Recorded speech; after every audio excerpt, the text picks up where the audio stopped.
Estimados oyentes, ¿cómo están? Muy buenas tardes. Hoy nuevamente en nuestro programa Musicalmente, lunes 31 de octubre del 2022, como dicen ahora. Como saben ustedes, la semana pasada, bueno, entre otros acontecimientos propios de la característica de nuestro país, hubo un hecho que podría haber pasado desapercibido para algunas personas, pero que ha sido sumamente importante y relevante. Probablemente muchos no hayamos hecho caso de esta noticia debido a que, como ha sido una noticia que acarrea violencia y son tantas las noticias de violencia que escuchamos en la radio y vemos en la televisión constantemente, probablemente muchos no le hayamos dado importancia, como que de alguna u otra forma nos estamos acostumbrando a situaciones de violencia, pero esta noticia ha sido muy alarmante porque se trata de una niña que cayó del cuarto o quinto piso, si mal no recuerdo, de un centro escolar y que lógicamente ha terminado hospitalizada y con lesiones graves.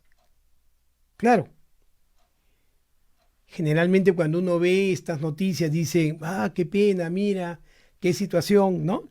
Pero muchas veces no nos damos cuenta que cotidianamente estamos inmersos en una situación de violencia tal que no solamente se expresa en las calles a través de la delincuencia, sino también se expresa en los colegios y en los hogares.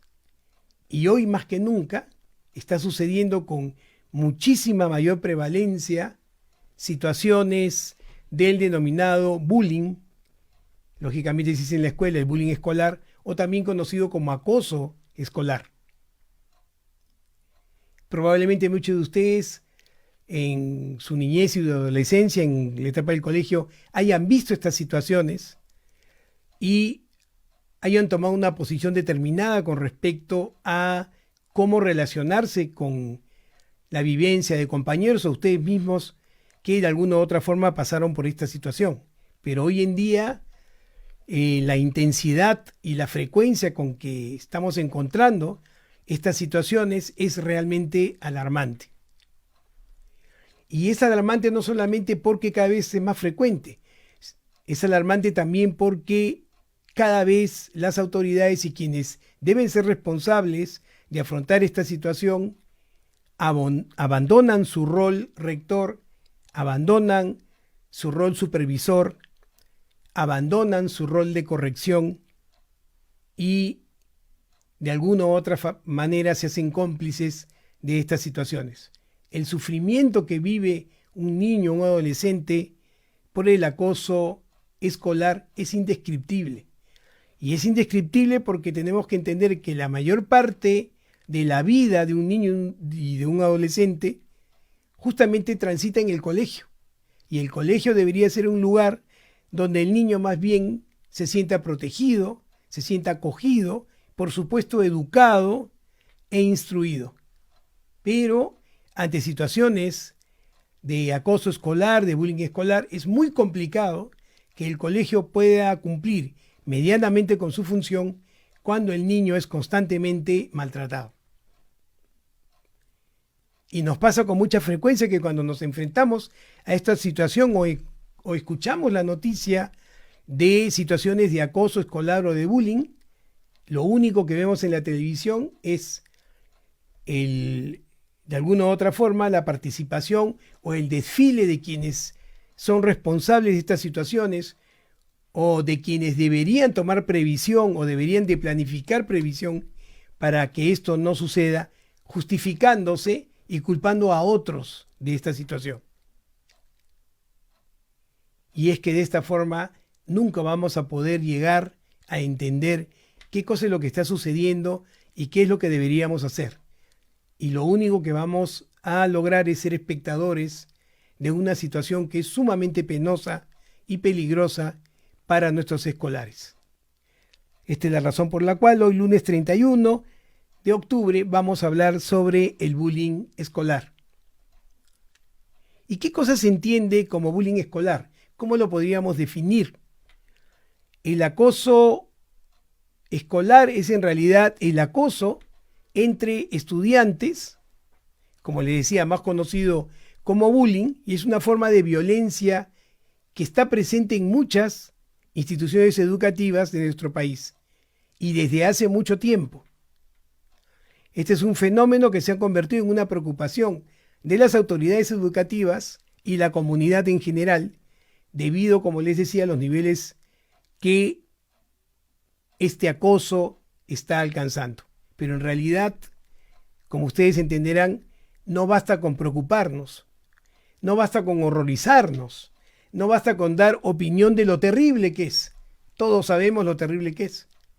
Sobre todo quienes de alguna u otra forma han pasado por esta situación o aquellos padres que tienen hijos que son martirizados por este acoso de los compañeros y que no encuentran una solución clara ante esta situación. Entonces, si tenemos a un niño o un adolescente que está en un constante hostigamiento con conductas intencionales de dañar, en la que la falta del respeto y el maltrato son evidentes, puede transitar por un maltrato verbal, físico, psicológico. Entonces, si esta conducta se da de manera reiterativa, en una etapa en que el niño y los adolescentes están en desarrollo, están intentando madurar su personalidad, va a ser muy complicado que esto tenga lógicamente un fin sano. Esa es la razón por la cual tenemos que tomar muchísima atención con respecto a esta temática. Miren ustedes, ¿qué es lo que nos dicen las estadísticas? Se calcula que alrededor del 75% de estudiantes en nuestro país ha sido víctima de agresiones por parte de sus compañeros, alguna vez en su etapa escolar. Y el lugar más frecuente, aunque les parezca increíble, de esta violencia sostenida y reiterativa es el aula de clase, durante la clase. Los agresores más comunes entre estudiantes, o las agresiones, más comunes entre los estudiantes, van a ser insultos, burlas, uso de apodos, golpes y chismes. Y se ha podido establecer que entre el 25 y 35% de compañeros no ayudan a las víctimas de violencia escolar. Son simplemente espectadores. Por lo tanto, podemos entender que hay una anuencia de parte de los otros compañeros de este alumno que está siendo agredido, que no interviene y que más bien y muchas veces pueden hasta azuzar al acosador para que continúe con esta conducta maladaptativa. Los estudiantes con diferencias físicas son los más expuestos a la violencia escolar severa. Por ejemplo, solo por el simple hecho de usar anteojos, por ejemplo. Entre el 40 y el 50% de los agredidos no buscan ayuda. Y miren qué grave es lo que les estoy diciendo. El 50% de los niños y adolescentes que son agredidos no buscan ayuda. No son capaces de comunicarse con sus propios padres para poder comentarles lo que les está sucediendo, cómo están sufriendo. No buscan ayuda. Y es que en un entorno donde las autoridades que están cerca al niño no intervienen ni dan solución a lo que está sufriendo y sus propios compañeros no lo ayudan para defenderlo de este proceso, ¿cuál entonces es la esperanza de encontrar ayuda en algún adulto o en algún compañero si es que el ambiente no es propicio? Y usualmente la causa por la cual no buscan ayuda es porque están seguros que si buscaran ayuda, el proceso probablemente empeoraría. Y entonces, ¿para qué? Si podría ser peor. Y en eso están incluidos los padres. Porque los niños o adolescentes comienzan a tener la percepción que si hablan con los padres, más bien van a tener una crítica o se les va a aconsejar de una forma en que los van a inducir a emplear conductas que no van a solucionar el problema, sino también lo podrían empeorar. Y entonces, ante esa alternativa, se sienten solos, se sienten abandonados, desprotegidos. Y entonces está claramente establecido que aproximadamente el 20% de los reportes de violencia en el colegio corresponden a bullying escolar o acoso escolar. ¿Se dan cuenta? Yo recuerdo mucho cuando era pequeño, y por eso conozco bien el proceso. Les estoy hablando de la década del 60 aproximadamente. Yo era un niño gordito y usaba lentes. Yo usaba anteojos de alta graduación. ¿Se imaginan? Sobrepeso y lentes de alta graduación. Y había un niño que estaba 2 grados más arriba de mí, que me seguía todos los días a mi casa, amenazándome que me iba a pegar. Todos los días, todo el año. Yo llegaba a mi casa llorando y avergonzado, porque no me sentía en condición de poder afrontar lo que me estaba sucediendo. Y no le contaba a mis padres. Un día estaba llegando a mi casa y mi mamá estaba llegando también a la casa, había salido a hacer unas compras y me encontró llorando, porque este compañero me acompañaba hasta 1 cuadra antes de mi casa para después irse. Mi mamá me encontró llorando y mi mamá, que era una mujer valiente, poderosa, decidida, ¿no? Me dice: hijo, ¿qué te está pasando? Yo le cuento que hay un compañero de 2 años mayor que yo que me sigue hasta la casa y me amenaza. Y recuerdo lo que me dijo mi mamá: hijito, ese compañero que te persigue tiene 4 piernas.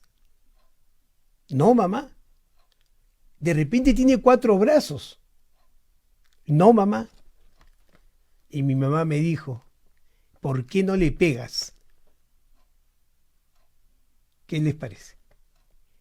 Y mi madre lo hizo con la mejor de las intenciones. ¿Por qué no le pegas? Y entonces yo me quedé pensando y me di cuenta que efectivamente aquel niño que me estaba acosando, ¿no? Era un niño más o menos de mi tamaño, efectivamente no era un niño como yo. Y entonces, ¿saben qué pasó? Me sentí peor, me sentí cobarde, porque no podía enfrentar a otro niño que era físicamente parecido a mí. ¿Qué les parece? ¿Saben cómo se solucionó el problema? Efectivamente, un día le dije a ese niño: a ver, pégame. ¿Y cuál fue mi sorpresa? Que el niño siguió amenazándome y me dijo que ahora sí me iba a pegar. Entonces nos encontramos en la salida y pasó lo que mi mamá había sugerido.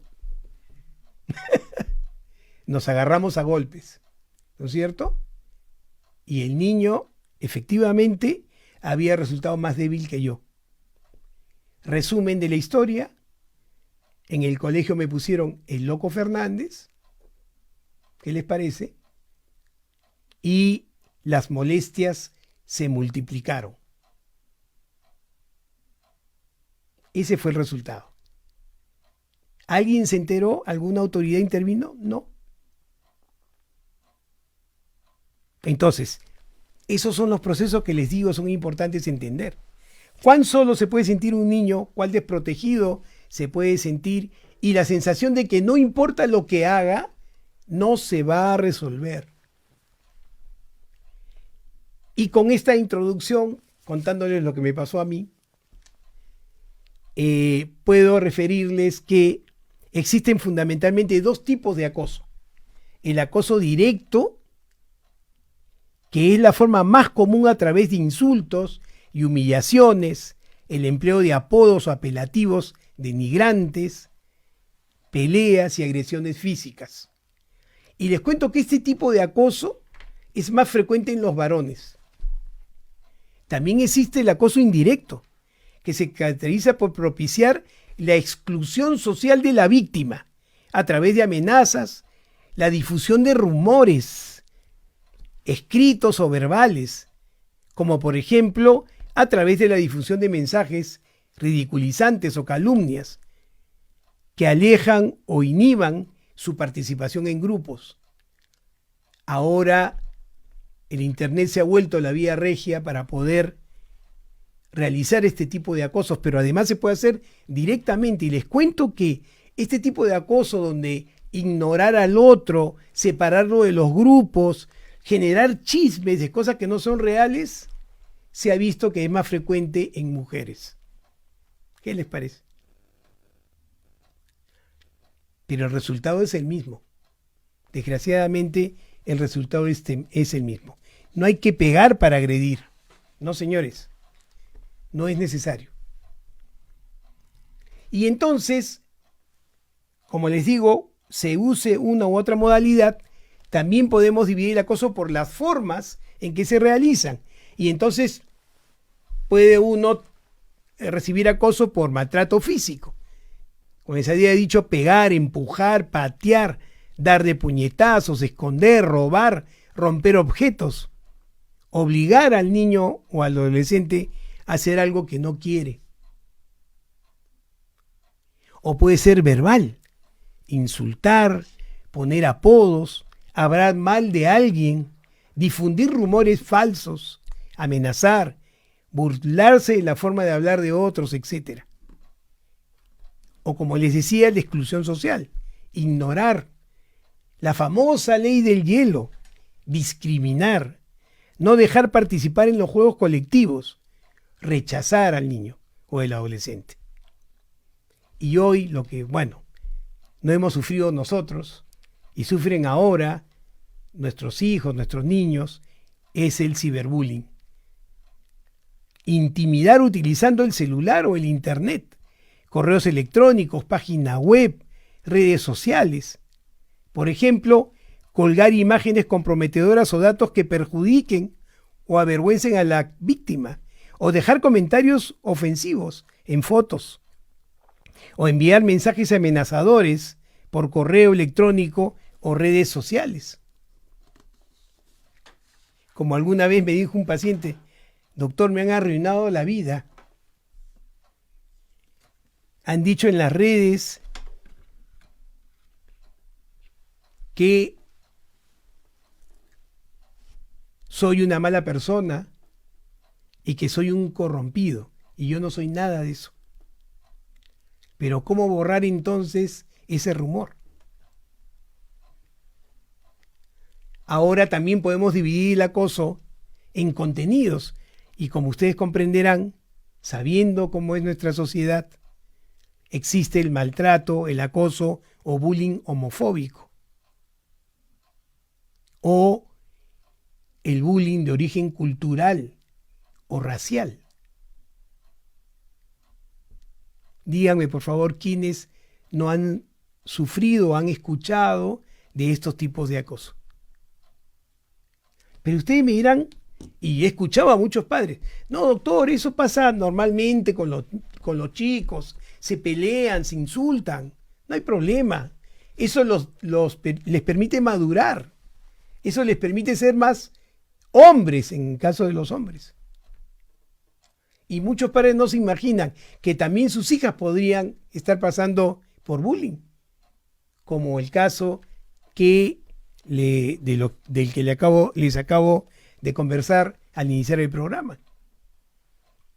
Entonces, ¿cómo sabemos que es bullying? ¿Qué características debemos observar? En primer lugar, el tiempo, ¿no? Si el niño es agredido continuamente, no un episodio de violencia aislado, no.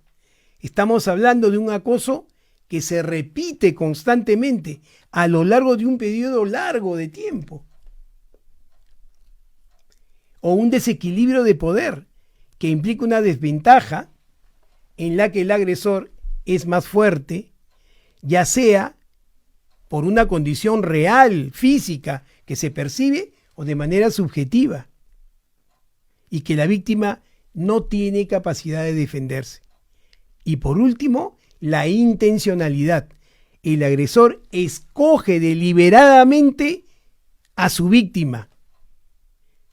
¿Y quién es usualmente la víctima? El estudiante que es percibido como más débil o más vulnerable, con la intención clara de causarle daño.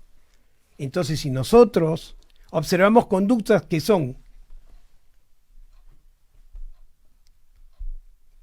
generadas por desequilibrio de poder, es decir, un abusador, claramente abusador, con la intencionalidad de dañar al otro, y que esta conducta se extiende en el tiempo, claramente estamos frente a una situación de acoso.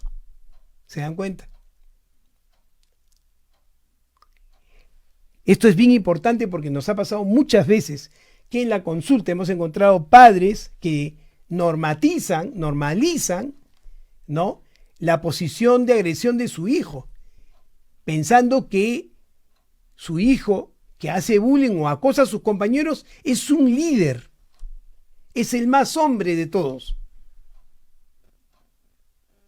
cuando en realidad solamente es un agresor.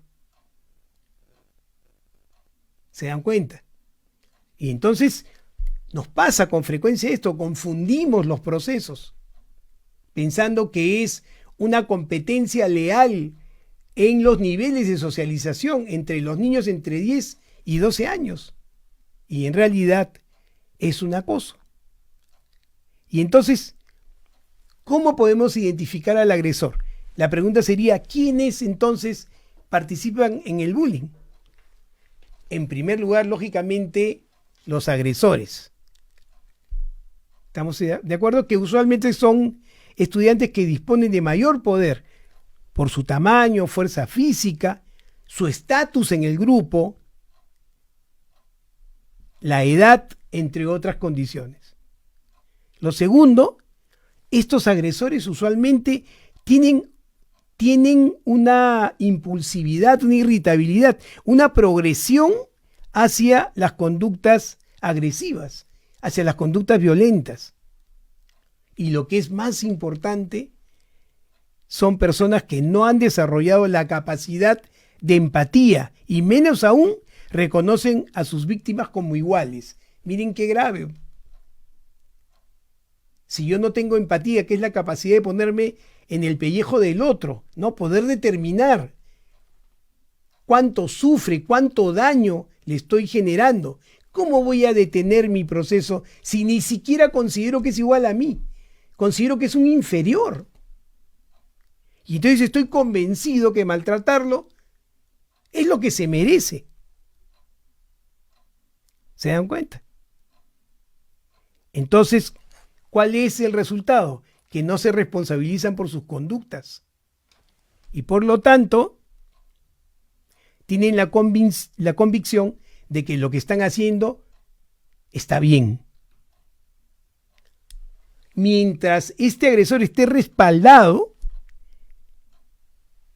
el acosador continuará con su comportamiento agresivo. Y es lo que usualmente sucede en los colegios. Hay un grupo de estudiantes que asusan al abusador para que siga cometiendo estas agresiones, para que siga en esta conducta de acoso. ¿Se dan cuenta de esa fórmula? ¿Y no les parece conocido lo que les estoy diciendo? Estudiantes que tienen mayor poder, son proclives a hacer daño, no tienen capacidad empática, no se ponen en el pellejo del otro, no tienen responsabilidad ni asumen la responsabilidad de lo que están haciendo y creen que lo que está haciendo está bien y son respaldados por otros. ¿Qué les parece? ¿No les suena conocido? ¿No nos damos cuenta que contra más bullying haya en los colegios, eso que estamos viendo en los colegios en realidad es la representación de cómo está caminando nuestra sociedad hoy y cómo se va a construir en el futuro? ¿No nos damos cuenta que es una perpetuación de la violencia? Perpetuación de la incapacidad de ver cómo daño al otro, que me va a convencer de que todo lo que haga que me beneficie es bueno. Después nos sorprendemos de lo que vemos en los adultos. Después nos sorprendemos cuando estamos viendo la semilla. Acabamos de tener una noticia que nos indica claramente lo que estamos haciendo con nuestros niños. Nos indica claramente cómo va a ser el futuro del país si fenómenos como el acoso siguen gozando de buena salud y tienen aprobación. Aprobación no solamente porque directamente digo está bien, sino porque no hago nada para evitar ese proceso, porque no me conviene, porque no le conviene a la institución, porque el niño agresor es el hijo de fulano de tal. ¿Se dan cuenta? Y entonces de ahí sale la famosa frase que usamos socialmente, ¿no? Cada vez que cometemos una inconducta, en mi caso no es igual. No, es que lo mío es diferente. Siempre tratamos de particularizar nuestras situaciones o nuestra condición para justificar el por qué estamos haciendo lo que la mayoría hace. Claro, cuando lo hace el otro está mal, cuando lo hago yo está bien. Eso es lo que estamos en este momento sembrando. ¿Qué vamos a esperar entonces del futuro? ¿Se dan cuenta? Y entonces, lógicamente, para que haya un agresor, tiene que haber un agredido. ¿Y cuáles son las características del escolar agredido? Habitualmente presentan características o conductas diferentes. ¿Pero qué puede ser una conducta diferente para que me agredan? Usar anteojos, tener baja estatura, estar excedido de peso o tener poco peso, ser tímidos, ser sensibles, ser inseguros, carecer de habilidades sociales suficientes, o lo que es peor, ser el más aplicado de la clase. Ser el más aplicado de la clase. ¿Qué les parece? Esos son los agredidos.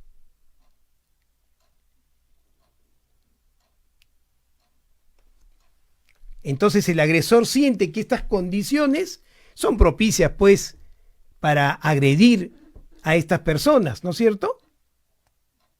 Y entonces esto va a consolidar un apartamiento de esta persona, del agredido. ¿Se dan cuenta? Y se va a asociar ser un buen estudiante con debilidad, ¿no? Tener una diferencia física como una debilidad. Y eso va a entrar en la cabeza de estos niños, ¿no? Sí, pues, él es diferente porque sus rasgos son más andinos, o él es diferente porque es más oscuro, o él es diferente porque usa anteojos, o él es diferente porque es gordo, porque es flaco, por lo que fuera. Y entonces yo tengo derecho a agredirlo por eso.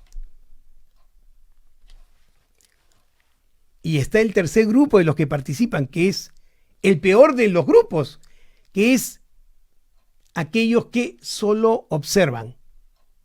Los que son testigos de la agresión sin que necesariamente sean partícipes directos. ¿No? La clásica, yo no me meto. ¿Ah? ¿No les parece también conocido? No, yo no voy a intervenir. Este no es mi problema. Que se le arregle como pueda. Yo no me voy a meter con fulanito. ¿No? ¿Y si me pega también a mí? Y entonces podemos dividir a estos observadores en 4 grupos. Los que son activos en la agresión, es decir, ayudan al agresor. O los que son pasivos, que refuerzan la conducta del agresor, claro, pero no intervienen directamente en la agresión. Pero son los que van y están haciendo vivas, dale, pégale. Están también los prosociales, ¿no? Aquellos que no intervienen directamente, pero tratan de alguna u otra forma de ayudar a la víctima. ¿No es cierto? Hablan con ella, los tratan de consolar. Y también están los observadores puros, quienes no hacen nada, pero observan la situación, ¿no? Y es interesante porque después, cuando a este niño acosado, bulleado, le pasa algo, como le pasó a esta niña, ¿no es cierto? Ahí sale todo el mundo a llorar, ¿no? Ahí sale todo el mundo a decir, yo sabía, esto estaba pasando hace tiempo, pero nadie hizo nada. ¿Qué les parece? Como dice el dicho, todos somos buenos cirujanos después de la operación. Claro que sí. Después de la agresión todos aconsejamos, todo el mundo dice, sí, claro, hay que sistematizar, hay que hacer un protocolo, lo de siempre. Pero la intervención es cero, porque este problema, una vez que está instalado, es muy complicado de resolver. Lo más importante es evitar, prever. Pero estamos muy lejos, aparentemente, de ser capaces de esto. Y yo les voy a comentar, ¿cuáles son las frases más absurdas cuando uno ve esta situación y conversa con las personas en lo común? ¿No? Por ejemplo, el maltrato, solo son bromas, cosas de chicos. Y es mejor no involucrarse, que se arreglen entre ellos. Dígame, por favor, ¿cuántas veces podríamos haber dicho una cosa semejante? Y eso es falso. ¿Por qué? Porque maltratar no es hacer una broma. Si yo me dirijo a una persona y la maltrato intencionalmente y continuamente, eso no puede ser una broma. Cuando el estudiante sufre a consecuencia de la violencia, ya no se trata de diversión. Los adultos deben intervenir. Las niñas y adolescentes suelen ser víctimas de bullying indirecto, lo que les decía. Es más frecuente a través de las redes sociales y la exclusión social es mucho más intensa. Entonces estas niñas están totalmente apartadas, son criticadas, son maltratadas psicológicamente. Por lo que fuera, por su cabello, por su tamaño, por su contextura, por su color.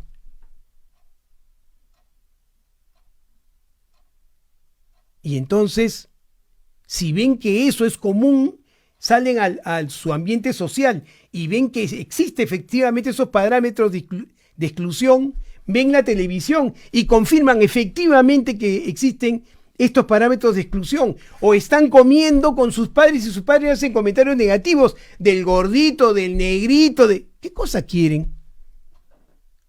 ¿Cómo se va a sentir cómodo esta niña, este niño que están sufriendo bullying, si ven que hay un acuerdo general con respecto a que efectivamente hay que maltratar a quienes son diferentes? Y diferentes, por supuesto, entre comillas, como me apetezca calificar a alguien de diferente. Otro término común, les aseguro que es un término común, lo he escuchado muchas veces. Él se lo buscó, se lo merece. ¿Qué les parece? Él se lo buscó, se lo merece. Por ejemplo, les digo, lo he escuchado constantemente, padres de familia que van a la consulta. Ay, doctor, pues mi hijo le pegó, imagínese cómo este niño va a ir vestido así. ¿Qué les parece? O, ay, doctor, mire, usted conoce al niño, es un amanerado. Entonces mi hijo lo vio y lo golpeó. ¿Qué les parece? Él se lo busca. O la niña estaba con la falda muy alta o estaba con la falda muy baja, ¿no? O estaba mal peinada, se lo buscó, ¿no? O ella sabe que no debe cantar esa canción, se lo buscó. ¿Qué les parece? Es mucho más frecuente de lo que ustedes imaginan. Entonces, nadie merece ser víctima de algún tipo de maltrato, sea cual fuere su conducta o condición. Porque el maltrato deforma el crecimiento, incide sobre el carácter. No debemos hacer algo así. Entonces, si no tenemos cuidado, vamos a tener dificultades. Otra frase que es común es: la mejor manera de defenderse es respondiendo de la misma forma, ¿no? Ojo por ojo, diente por diente, ¿no? Como pasa en la calle, pues. Viene el sicario, mata a uno, bueno, ese grupo manda a otro sicario y lo mata, pues. Listo, solucionado el problema. Y entonces, ¿qué sucede? Que devolver la agresión refuerza la idea de la violencia como único medio aceptable para resolver los conflictos. Y eso es lo que nos está pasando ahora, ¿no? La única forma de arreglar un conflicto es violentando, acusando. Es la única forma. No se puede conciliar. No vale la pena conversar. No existe el ponerse de acuerdo. Porque yo tengo razón y el otro es un tal por cual. Y yo tengo derecho a maltratarlo. Pero él a mí no. ¿Se dan cuenta? Entonces, cualquier pretexto es bueno para maltratar al otro. Por eso les decía, ¿cómo pretendemos corregir algo que pasa en el colegio, que pasa constantemente en cualquier nivel donde este niño se desarrolle? En el colegio, en la calle, con la familia. Es complicado. Y entonces, como les digo, pasa a ser un proceso tan frecuente que se normaliza. Y entonces no solamente se altera la comunicación intrafamiliar, sino también la comunicación social, más allá de lo cultural. Y después no entendemos lo que está pasando. No podemos entender por qué tanta violencia. No podemos entender.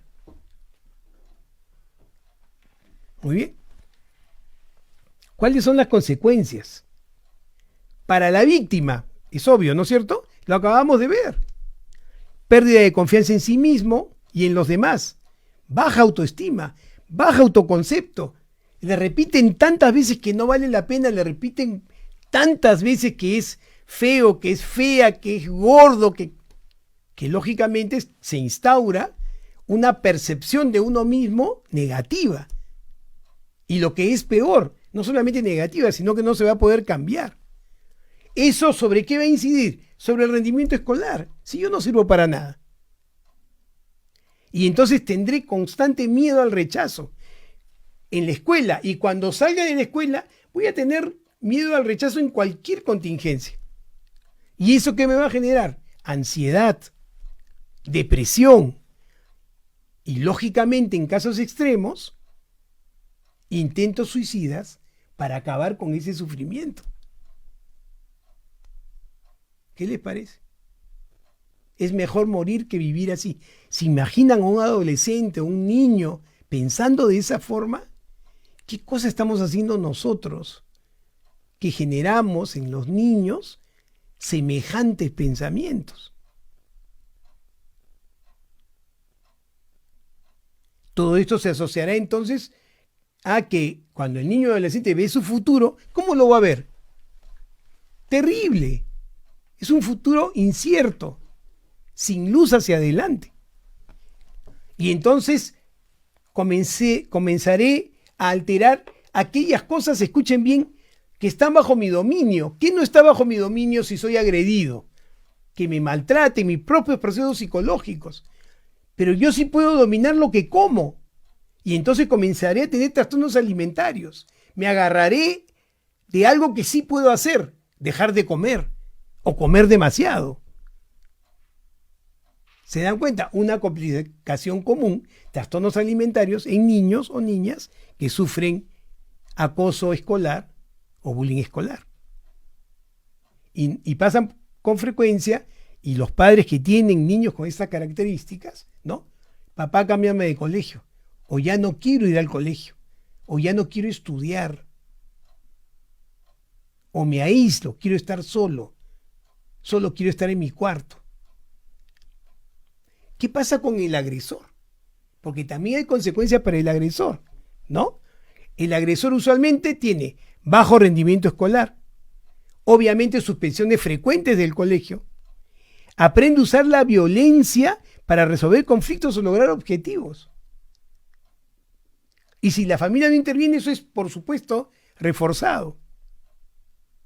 Se generalizan las conductas violentas. Aprende que en cualquier ámbito el ser violento puede tener una ganancia.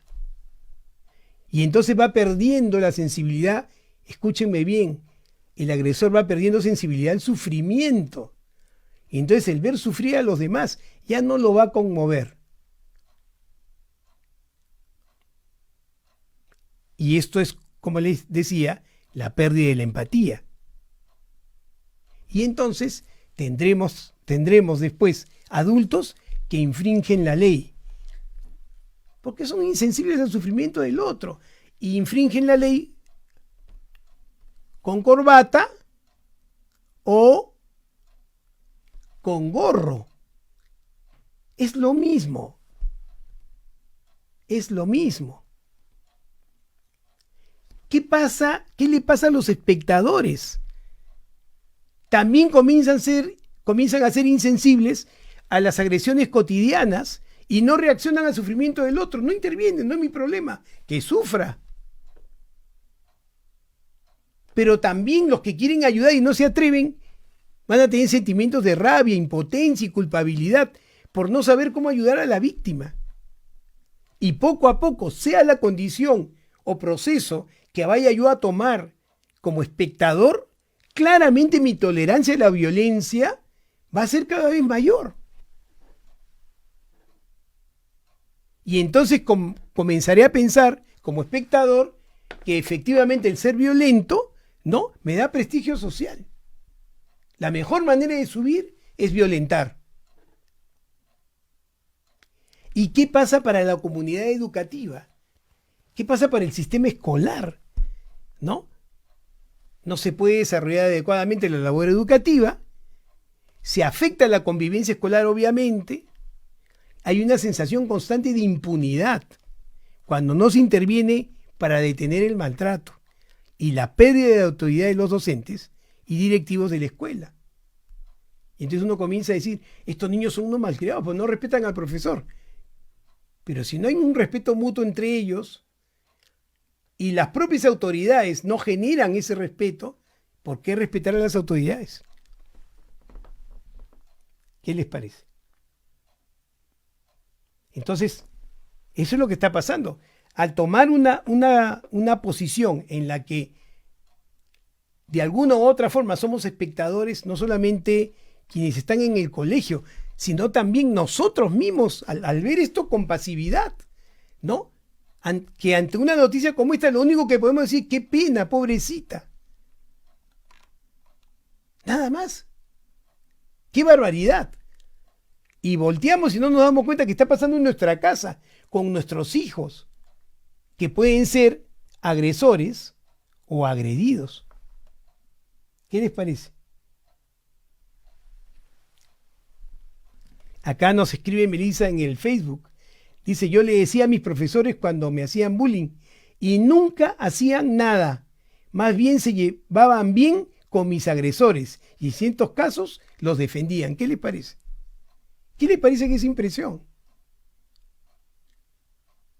¿No les provoca pensar que muchas veces en los colegios los agresores, ¿no es cierto?, comienzan a ganar estatus en el grupo y entonces a los profesores les provoca más aliarse que ir contra ellos?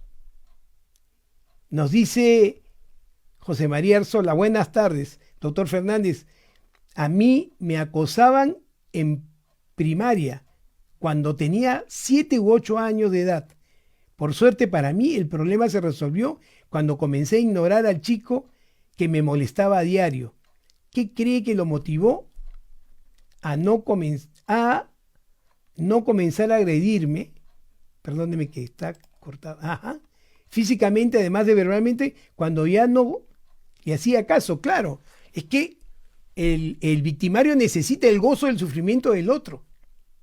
Y si esto no sucede, va a continuar hasta que se convenza que no va a ser víctima, esta persona no está en disposición, porque va a ignorar sus procesos. Probablemente haya pasado eso.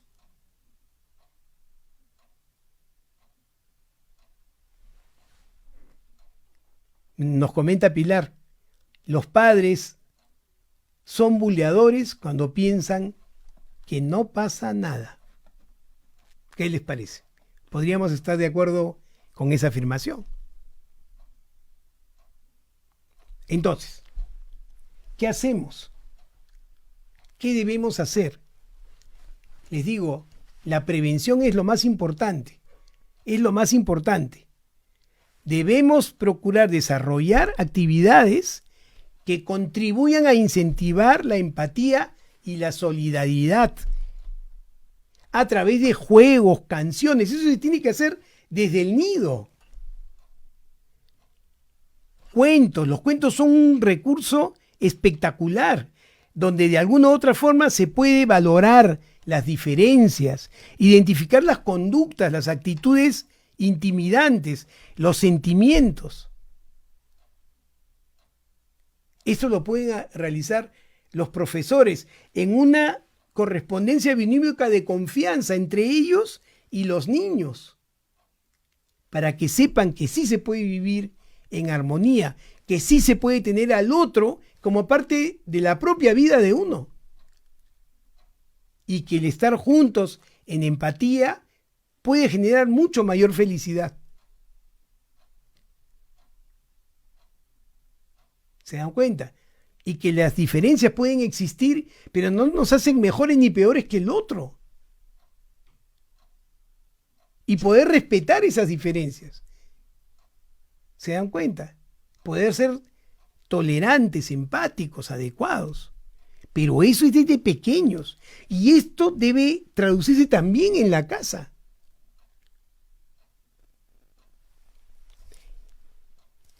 Si yo veo desde pequeños que hay agresiones, que hay peleas, hay que intervenir inmediatamente en la casa, en el colegio. No hay que permitir la violencia bajo ninguna circunstancia. Y la idea es poder transmitir a los niños mensajes positivos que puedan interiorizar, que aprendan a autorregularse, a controlar su propia conducta, que sepan exactamente cuándo es que están dañando al otro. No podemos enseñarle, está bien que le hayas pegado, ¿no? Cuando en realidad debemos generar procesos de empatía, porque la violencia siempre llama a la violencia. Hay que conversar con los padres en el colegio, sobre todo cuando están los niños pequeños, porque yo entiendo, uno es padre y quiere que sus hijos sean siempre protegidos, siempre. Pero el socializar con otros niños va a generar un proceso de interacción que muchas veces asusta a los padres y se ponen en una conducta más bien defensiva. Hay que conversar con los padres sobre la importancia de no minimizar las agresiones, de no darles importancia, de no considerarlos como una cosa de niños y que así debe ser. No. Es necesario que estas conductas sean reguladas por los adultos para evitar que el niño las adopte como una forma para resolver todos sus conflictos. Porque recuerden, lo va a hacer con sus compañeros y después mayores lo va a hacer con ustedes. Porque ustedes fueron permisivos con esa conducta y al no corregirla, implícitamente estuvieron de acuerdo con que la violencia era la forma de resolver los problemas. Entonces, eso es lo que nos toca como padres y es lo que le toca a los docentes, a los profesores hacer. Hay que informar a los padres y madres de familia sobre las acciones que se deben tomar en conjunto con la institución, justamente para evitar las situaciones de agresión, para evitar las situaciones de violencia. Tenemos que intervenir todos, porque todos somos parte de esto. Todos. ustedes, nosotros, los profesores, nuestros hijos, los otros niños. Todos somos responsables. Lo que hemos visto la semana pasada es responsabilidad de todos. ¿Se dan cuenta? Es responsabilidad de todos. Porque estoy seguro que todos lo vivimos diariamente. Pero nadie está en condición o en disposición, más en disposición que en condición, de intervenir, de colaborar, de ayudar y empezar con sus propios hijos. Entonces, hay que desarrollar un proceso donde las normas estén claras, donde el respeto y la solidaridad fluyan claramente.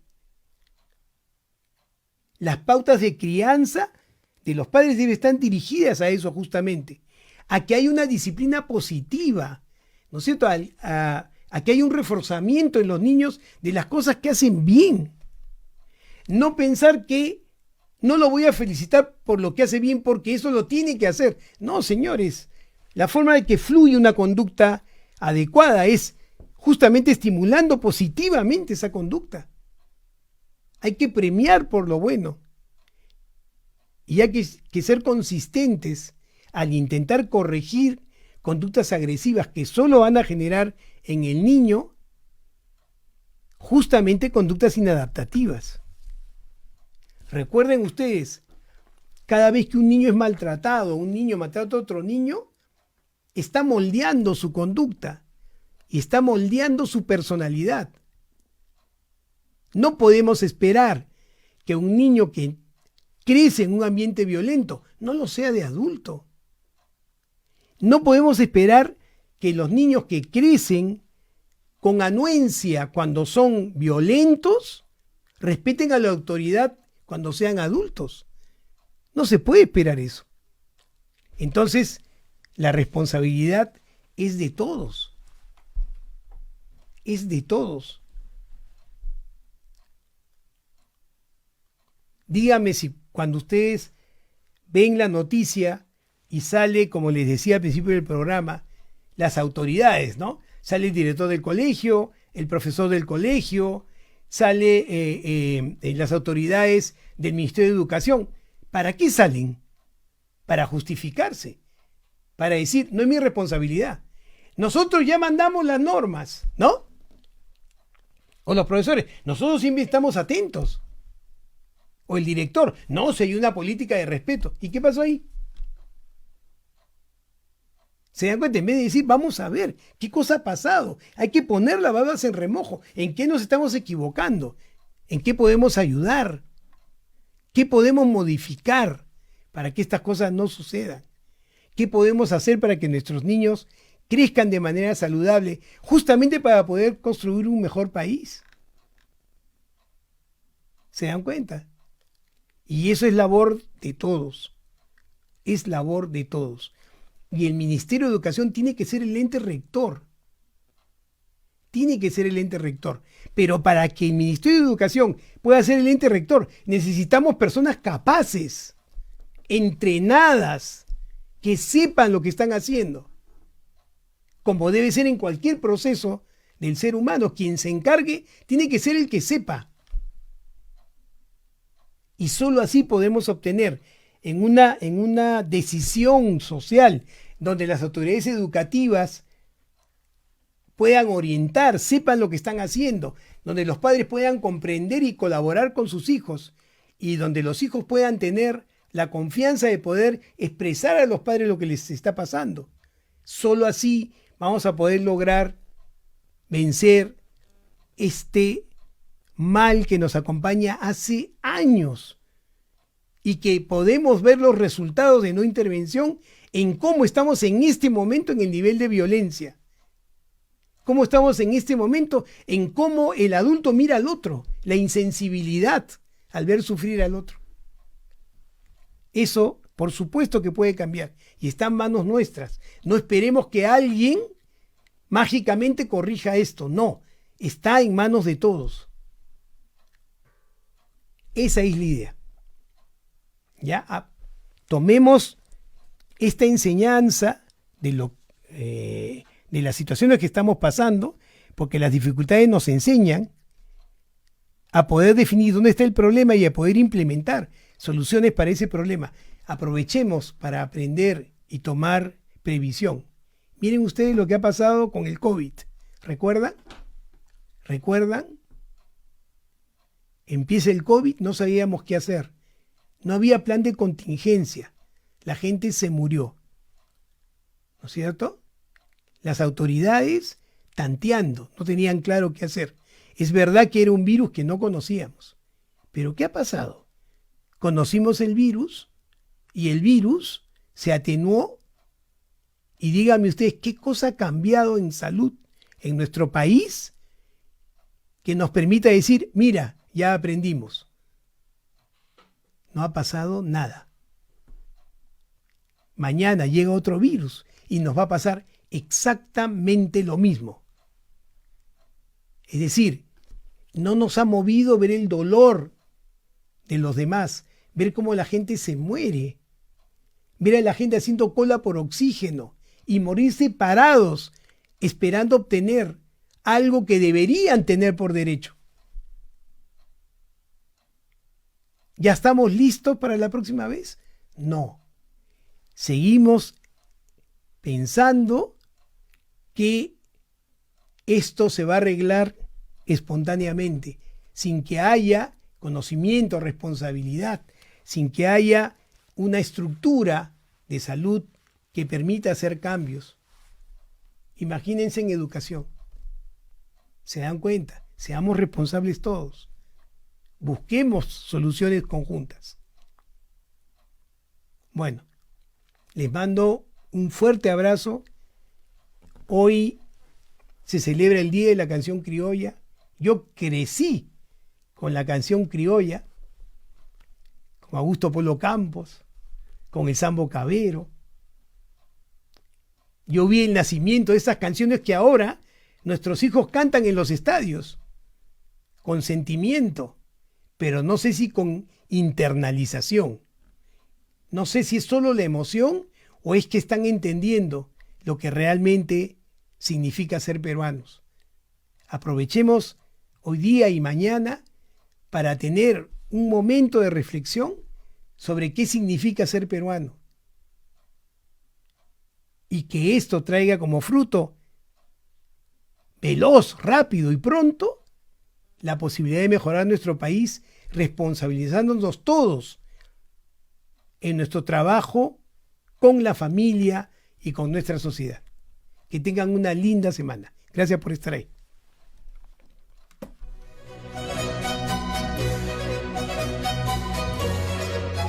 Filarmonía Somos Cultura presentó Musicalmente, un espacio para conocer y cultivar la salud mental, con la producción y conducción del Dr. Alberto Fernández. Nos encontramos nuevamente el próximo lunes a las 2 de la tarde.